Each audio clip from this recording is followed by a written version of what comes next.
Baik lagi dengan channel Legal Talk, masalah-masalah Indonesia dengan perspektif hukum.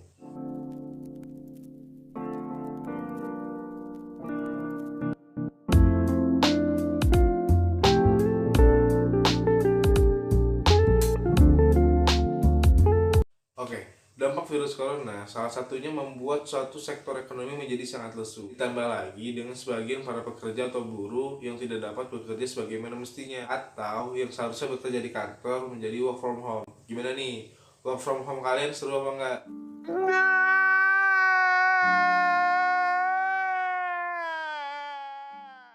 Oh ya, terus juga banyak nih yang nanya-nanya tentang bagaimana sih pembayaran upah saat ini di tengah virus corona. Kak, dibayar nggak sih dengan perusahaan saat ini? Ada nggak sih payung hukumnya? Dasar hukumnya apa? Wait, tenang guys. Pemerintah peduli kok dengan kita sekarang. Terbukti dengan memberikan surat edaran dari Menteri Ketenagakerjaan nomor M/3/tahun 2020 tentang pelindungan pekerja buruh dan kelangsungan usaha dalam rangka pencegahan dan penanggulangan virus corona. Nah, di dalam surat edaran ini terdapat dua topik utama nih yang harus dibahas. Yang pertama, di bagian Romawi pertama, membahas tentang upaya pencegahan dan penanganan coronavirus di lingkungan kerja. Dan di Romawi kedua, tentang melaksanakan perlindungan pengupahan bagi pekerja atau buruh terkait pandemi virus corona ini. Untuk teman-teman pekerja atau buruh yang saat ini lagi bingung dan lagi galau, kira-kira bakal dibayar nggak ya?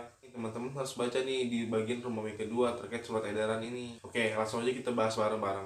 Yang satunya, bagi para pekerja atau buruh yang dikategorikan sebagai orang dalam pemantauan terkait COVID-19 atau coronavirus berdasarkan keterangan dokter, sehingga dia tidak dapat masuk kerja selama 14 hari atau selebihnya, maka gaji dibayarkan dengan secara full. Yang keduanya, bagi pekerja atau buruh yang dikategorikan sebagai suspek dari COVID-19 atau coronavirus dan dikarantina dan diisolasi sehingga tidak dapat masuk kerja selama 14 hari atau lebih, maka upahnya dibayarkan dengan secara full juga. Yang ketiga, kemudian apabila pekerja atau buruh yang terkena penyakit dari COVID-19 atau coronavirus ini dan dibuktikan berdasarkan keterangan dari dokter, maka tentu saja upahnya dibayarkan dengan secara full juga. Untuk nomor 1, 2, dan 3 itu untuk pekerja atau buruh yang posisinya sebagai orang dalam pemantauan, pasien dalam pengawasan, ataupun memang benar-benar mengalami positif penyakit coronavirus ini. Dan untuk nomor 4, ini adalah orang pekerja atau buruh yang saat ini sedang libur dikarenakan usahanya melakukan pembatasan usaha di daerah masing-masing dikarenakan untuk melakukan pencegahan dalam coronavirus di lingkungannya, yang menyebabkan sebagian atau seluruh para pekerja atau buruh tidak dapat bekerja sebagaimana mestinya. Oleh karena itu, dengan mempertimbangkan kelangsungan usahanya juga, maka pembayaran upah dilakukan berdasarkan kesepakatan antara perusahaan